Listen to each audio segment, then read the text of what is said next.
Welcome back, loyal fight fans, to Boxing.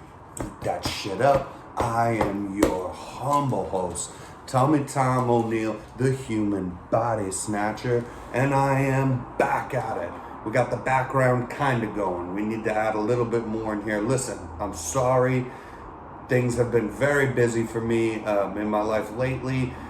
We did not get an episode in last week, but we are back with a bang for the one that matters, Canelo Plant. We're gonna go real deep down the rabbit hole on this fight. Okay, we're gonna talk all about this fight. First, I do want to do a quick little recap of the things that we've missed, the fights that we missed that we didn't get to talk about. I hope you guys placed those bets on the last podcast that I'd done. Those bets would have come through for you. I personally didn't listen to my own self. I thought Shakur's definitely going to win, but maybe make the money better on over 10.5. It almost got there. It went into the 10th round, but only like a minute in, not a minute and a half. They stopped it because of the cut, and because Jamal Herring was just getting worked over that whole fight. I mean, he didn't win not one round in that entire fight. And Shakur Stevenson just showing what he's made of, just showing that he's really one of those guys. I'm gonna, go out on a limb here and say that very soon everyone, I guarantee, will talk about Shakur Stevenson as being one of those kind of top guys. They're going to talk about him fighting those other lightweights like Tank Davis or Lomachenko or Lopez, Haney, Garcia, all those guys. And just really fast, I'll right now prematurely tell you that I think he beats the brakes off of Devin Haney. I think they're both good boxers, and then Shakur, I think, is a much sharper boxer. I think Shakur hits harder when he comes forward, and he knows how to come forward, not just back up and box. He knows how to come forward and put pressure on. And yeah, I think that he beats Devin Haney right now, in the future, anything.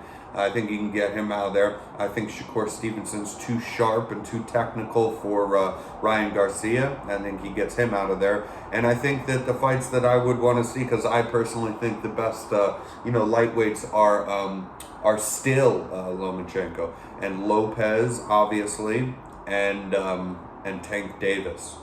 That's who I think is the best. I think you can, and people take Lomachenko out of there. I don't. I put him in. But if you're talking about the four princes or four kings thing, I think you can just, even amongst those guys, I think you can take Haney and Garcia out of there. I think it's all about Tank or Lopez. And Shakur Stevenson just can add to this mix. It's 5 pounds up from 130 to 135. I think he's definitely bound to make that leap at some point. Now, he just got the belt, so he wants to fight Oscar Valdez and believes he can beat Oscar Valdez. I believe him. Certainly we know it's true confidence, but I do believe that he can beat Valdez, and I think so. He wants to unify that division. I guarantee the moment he unifies that division, he'll go up. Because he knows all those names are up there at 135 for him to fight. Then we got Jaron Boots Ennis. Okay, just absolutely destroying Thomas Delorme in the first round. Guy couldn't make it, 1 minute of the first round. Thomas Delorme is no like, oh man, what a test, right? He's not. But also to kind of call him like, oh, he's just a sad old thing they put it, or who knows him. No, Thomas Delorme, he definitely had a point in his career, and it's not there anymore. He's kind of on the back end of that, but he's just coming off of that draw with when he fought Vargas. No one stopped the guy, even when they beat him. No one stopped the guy in 6 or even 7 years, maybe. So this isn't as bad as you think, because it wasn't just this dominant win. He stopped him just right away, just immediately got on him like white on rice, sticky rice, just stuck to him, was hitting him with hard shots, and the guy couldn't last not 1 minute of the first round, guys. Jaron Ennis this is a perfect segue too, because then we're going to talk about the other great, division outside of lightweights is the welterweights, right? And junior welterweights, and Boots Ennis, literally he's it's hard because he's still young, but his absolute IQ and potential and what it is his angles.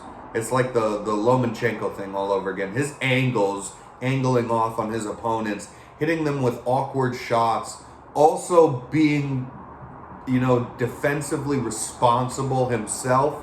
He's a hard customer to beat, man.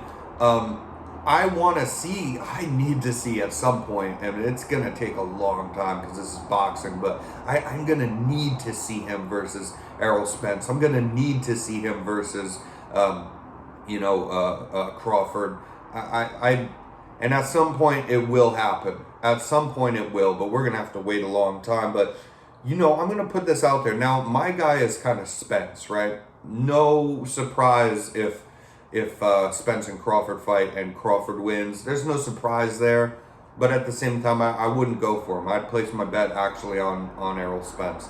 I do think Errol Spence is the best welterweight. I still think that, but Crawford's right there. He just hasn't fought the level of competition, not even remotely, not even beginning to fight. Just to put it, ballpark this for you, if Errol Spence Jr. fought 10 good names, Crawford fought 1. So it's not even close. It's not even close to the level of competition these guys have been facing. So you just never know. And that's the same thing with Boots Ennis, though. The level of competition isn't there because he's still young and he's just coming up in his career. But god damn it, this kid looks like he's just an absolute world beater. He really does. He looks like he could do this to, the best welterweights. It looks like he could. Now, of course, they're going to know about, some of the cutting angles on them good. But his footwork is right there with Lomachenko, man. He's baffling people in there. That's what he's doing. And, that's another guy. I need to see him thrown in the mix. And I think that, in part, getting those fights made, getting the hype going for those fights, in part is our responsibility to talk about that kind of stuff. And so I want to kind of put it out there, Shakur versus these guys as well. Any one of them, that's another name. Let's get the fights going, And the same thing here in the welterweight division. I think Boots Ennis, he deserves to be thrown in that mix right now of topic of conversation among the best welterweights. That was so impressive. Then we had I put for the DAZN card. We have Alan Babich kills a cab driver on there for sure. And then there was the Cameron versus McGee fight, the women's title fight, which was good. It was a good fight. Cameron just absolutely showing what real boxing ability and to me the whole sense of the fight. It was a good fight. It was fun. But to me, the whole thing of this fight was distance. Knowing like Cameron's a better boxer, she's just a better boxer, so she knows the distance, and that alone, like it actually can narrow it down very, very, very. It's not just better boxing altogether. She might be a better boxer all around, but it was only just like managing that distance really well. So if they constantly during this fight, this is the story of the fight, is they'd get in firefight, right? They'd get in firefight right here at close range, and they can both hit each other. And then Cameron would take one little step out, because she has longer arms as well, and then those shots would be barely missing her, and she could just haul off with straights, right?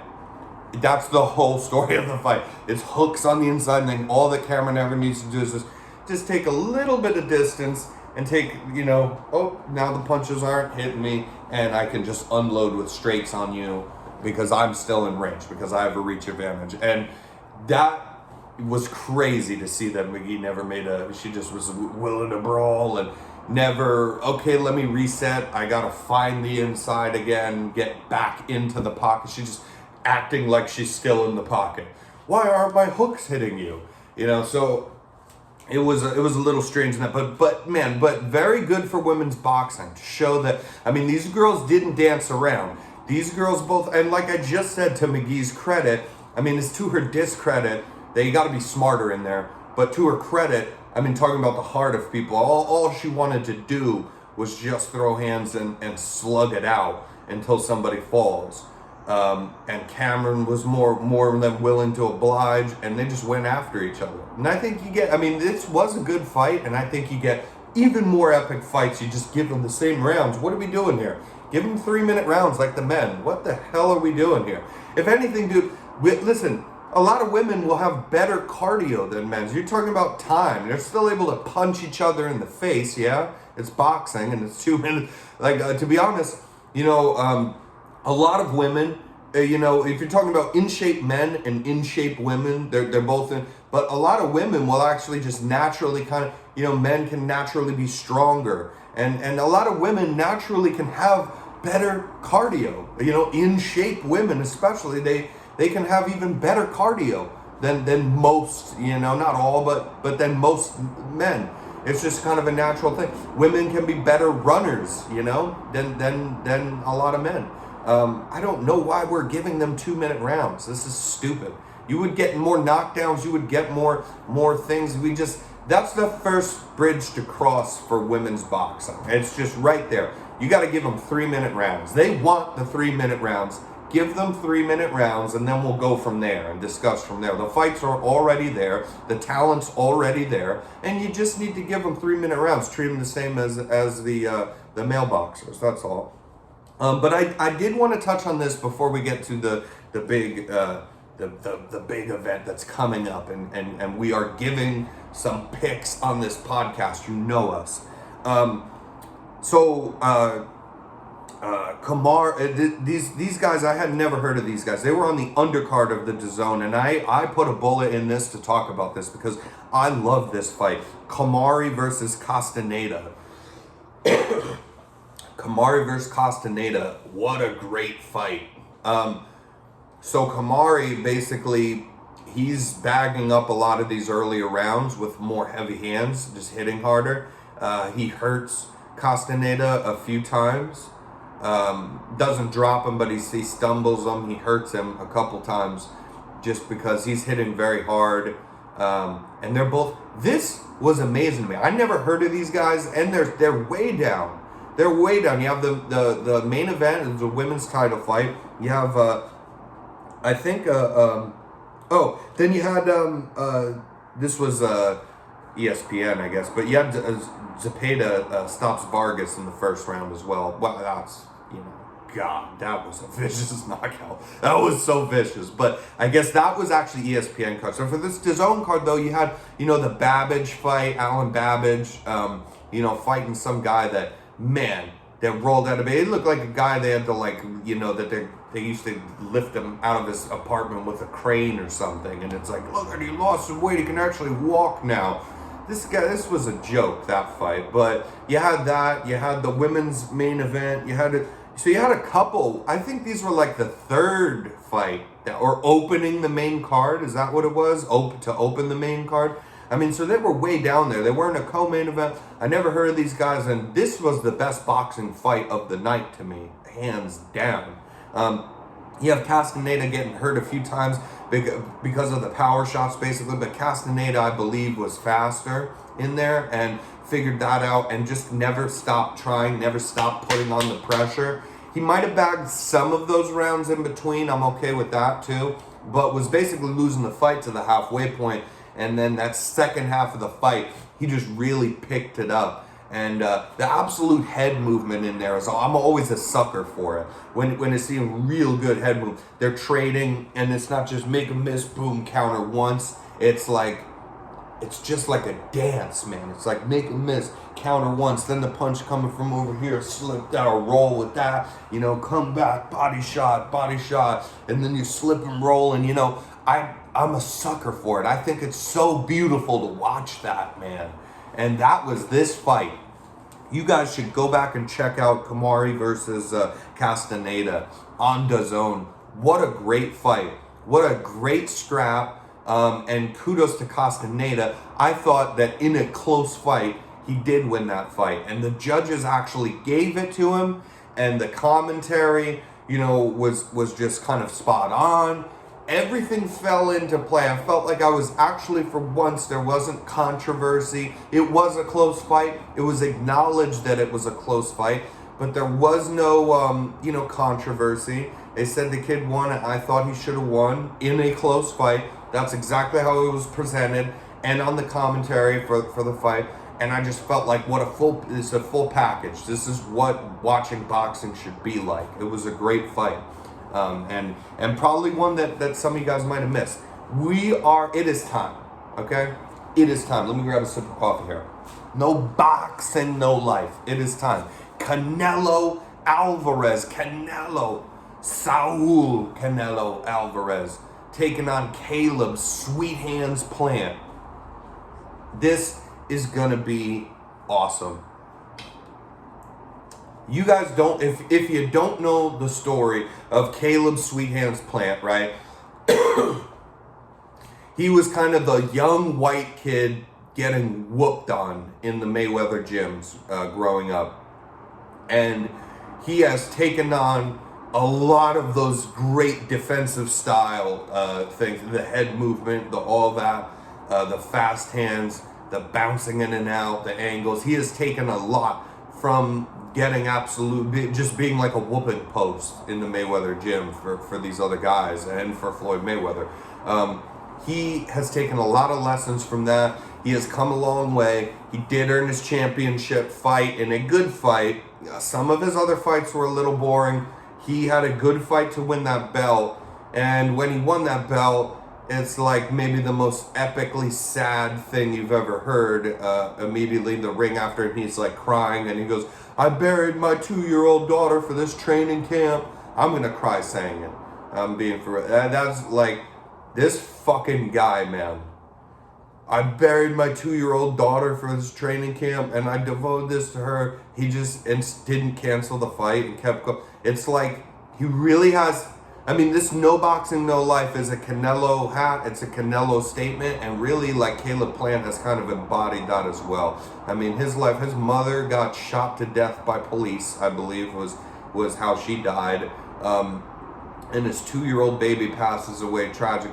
My God, dude, listen, I've been through some hardships in my life, but that is something else. And this guy really does have an inspirational story. I really think that he fully understand that sometimes people get big fights, they talk it up, they talk a bunch, and they're like, yeah, because we'll raise the pay-per-view, I just want the money.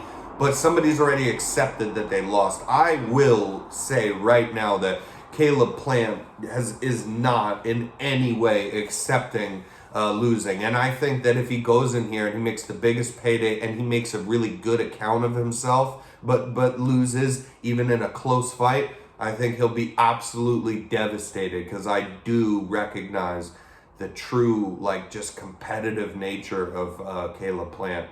And so that's what's going to make this fight good. Understand, too, that is what's going to make this fight good. You have Canelo, you put him in there with anybody, he's Canelo, he's fun to watch, but it's not going to be the same. This will be a good fight because of Caleb Plant being the opponent. I'm getting stoked, man. I'm getting stoked for this fight. Now, I wanted to touch on, and he's so good. Caleb Plant is so defensively sound, okay? And I wanted to say that stuff and get that stuff out of the way. And I want to say, I can see a world where I would think that Caleb Plant wins this fight. Similar to the Joshua Usyk, only I thought that they would rob Usyk, as they tend to do over there in Europe. They do it here too. The judges, they just rob fighters. But I think that I can see a world where Caleb Plant actually deservingly wins this fight, because he wins, the majority of the rounds. I won't even say super close. I could totally see a world where you go, He won 8 of these rounds. Canelo maybe got 4, but they just kind of give it to Canelo anyway. I think that Canelo Alvarez is 100% the best pound for pound fighter right now. No argument. You can only argue the people you interchange underneath him. He is the best boxer. And I am a true fan of Canelo, and I always have been. I always have been. I remember watching these Canelo Triple G, the very first fight, the second fight, in a bar with my friends. I've been a Canelo fan before they were saying that Canelo was a pound for pound fighter. Before the second win over Triple G, when he won the second fight, before stopping Kovalev up a weight class.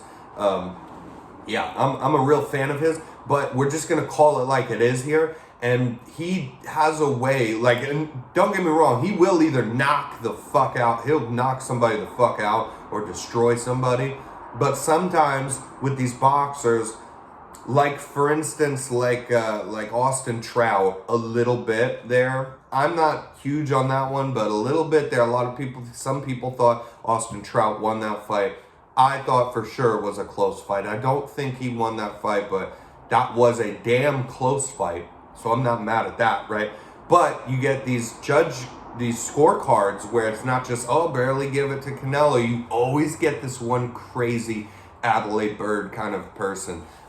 In that fight, in the first Triple G fight, you know what fight I think he flat out lost is the fight with Arislandi Lara.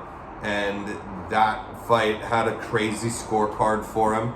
There's always something. It's very weird. It's like a kind of a mafia kind of a thing. Like one guy is paid off. Here's one that might have thought Canelo won, but by splitting the last round or something. And then here's the scorecard that says that Canelo won every round but 2 of the 12-round fight. Like, it's nuts. It's absolutely crazy. So he is the king of that, of swaying the judges. They like the way his stuff looks. They like his defense. They like, he gets outlanded, actually. Canelo gets outlanded quite a bit in his fights. He is a very heavy-handed, very slick counter puncher. And the judges seem to appreciate that over the volume or the overall body of work of his opponents sometimes. So I do see a world where maybe Caleb Plant actually can go the distance and win most of these rounds and then kind of gets a little bit robbed. That's what you don't want to happen. Now, this was what it came down to for me. And by the way, we're going to go a little long here. Not crazy long, but we're going to break this thing down. We missed last week's episode, so I really want to dive right into this. I've just thought about this fight a lot. The more and more I think about this fight, the more and more I look up both the videos of these guys and in their past couple fights, their most recent fights, I wanted to get that out of the way in respect of Caleb Plant, but so I don't think, I can see that. I can see a world where maybe wins, but I don't think that if I'm placing my bet, it's not going to be on Caleb Plant, okay? It's going to be on Canelo, but that's not a shock, right? Canelo's a minus 1,000 favorite. This did start at a minus 700 or 600 favorite, which, at opening up. So it does speak to that it's a very competitive fight. But yeah, no shock there, right? I'm going to go for Canelo to win. But I think also not only for, just trying to break this thing down further, but also for getting your money's worth out of this fight. You're not going to put $1,000 to win 100. Like I said, I like to parlay them. I like to parlay these things with other kind of short things to get some plus money going there. But also for the betterment of your money, for a kind of betting odds thing, the question is, what are they going to put this at? I haven't looked it up yet, but it's either going to be, the over-under is usually, for a fight like this, I'm imagining that the over-under is going to be 10.5 rounds. And I think that, and that's your better money, right? Not going to be a minus 1,000, So I want to know if maybe Caleb can last or not, right? I think that's the more interesting topic than just saying, I think Canelo wins, the greatest pound for pound fighter there is.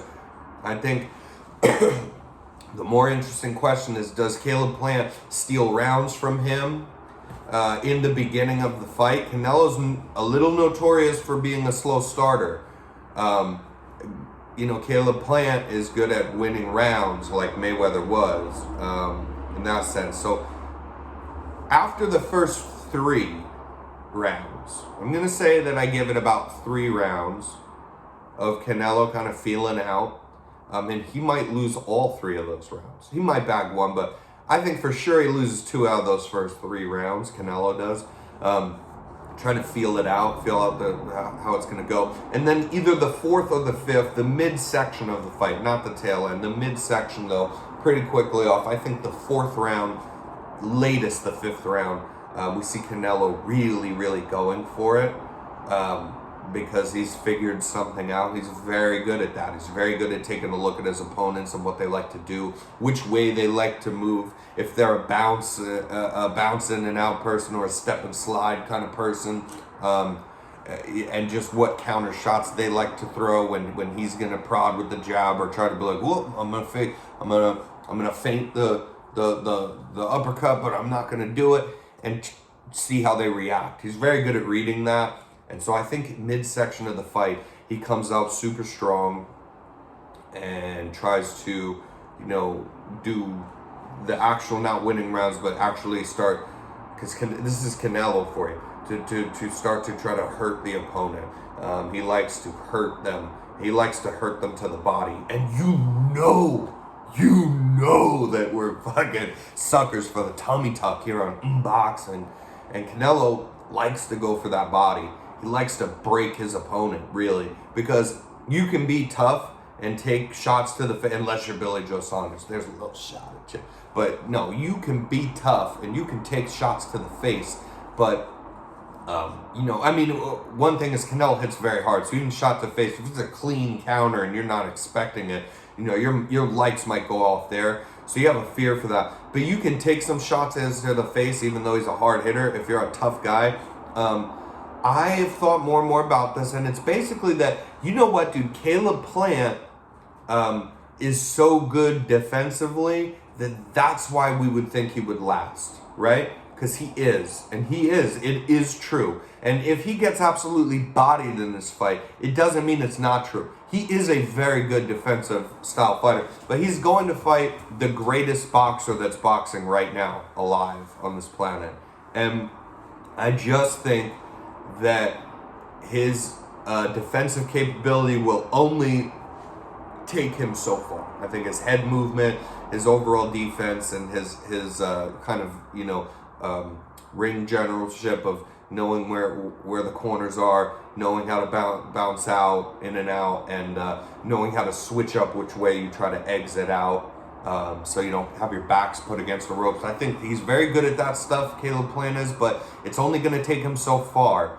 And then I think the question is, does he have a chin? Can he take shots? Well, he's so good defensively, we've never really seen him taking shots that are vicious, even to the body, like Canelo's going to do. So to kind of wrap this up, man, this is close, but I'm making it hard for myself. If you want to be safe, pick Canelo to win. We'll parlay that with some other boxing fights that are heavier favorites underneath it so that you get plus money. That's a pretty safe bet. Not to say that Caleb Plant can't win, but that is a pretty safe bet.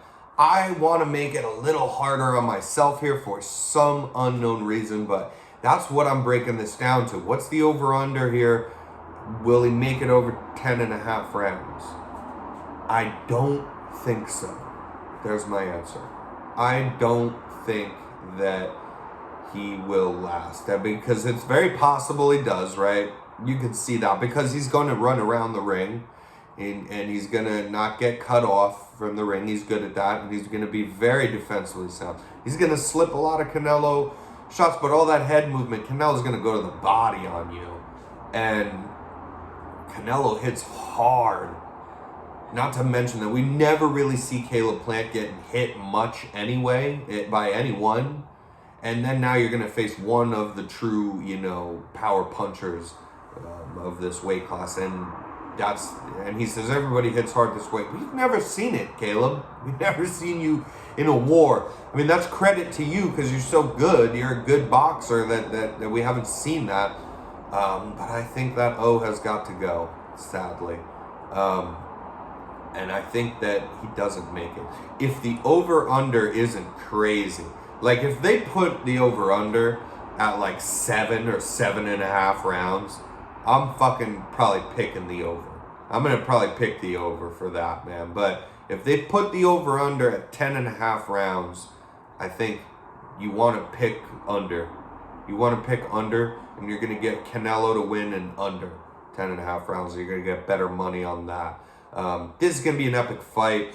I'll probably do an instant reaction video or some sort of video on that Saturday, either before in the morning and give official picks. I've been thinking about this too, that maybe we should do small videos. They seem to get a lot of views if you do a 2 or 3 minute one, where I'm not just kind of rambling, where I'm just like touching on a quick subject, like an instant reaction. Or what I think I might use it for is actually just giving clear-cut picks on a piece of paper, show you guys and explain really fast. These are the guys, this is where you find them.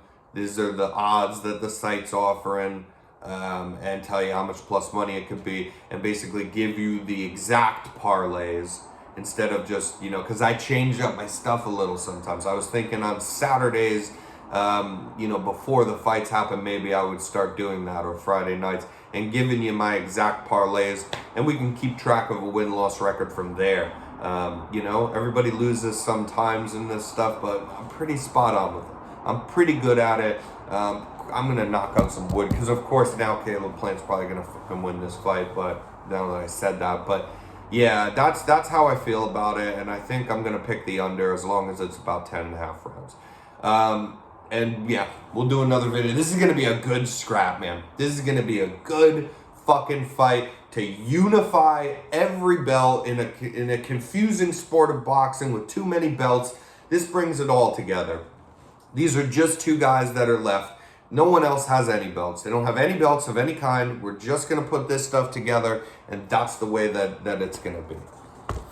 All right. Until next time, loyal fight fans, fucking stay loyal. Enjoy the fights. We out, you.